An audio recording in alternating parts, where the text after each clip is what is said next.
So what's up guys, no? So ito ngayon yung Oahu na gitara. So ang specs nito Kowa.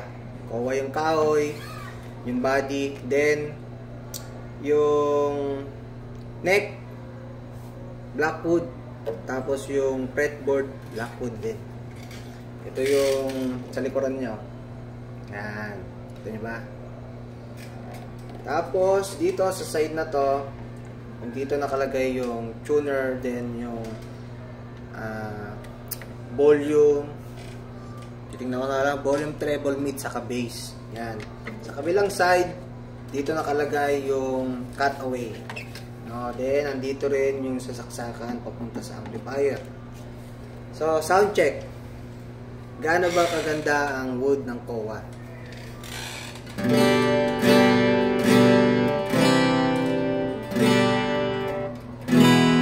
Yan. So, tutugtog tayo.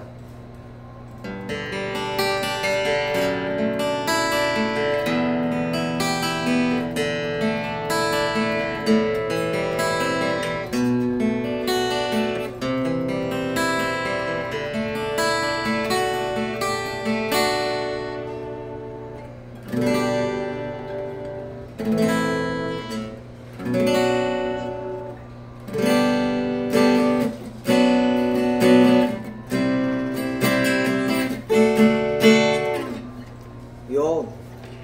Narinig yun na yung sounds. Siya nga pala, yung neck nito, very special. Kasi mayroon tong kurba na tinatawag. Hindi to round silang. Mayroon tong ano sa gitna. Kumbaga, parang tinatawag ko siyang V-shape. Naka-letter V. Yun. Mas magandang humawak ng gitara pagka naka-V-shape yung neck. So, yun lang guys. Paano mabibili to? Click nyo lang yung yellow basket sa TikTok natin. Yun lang.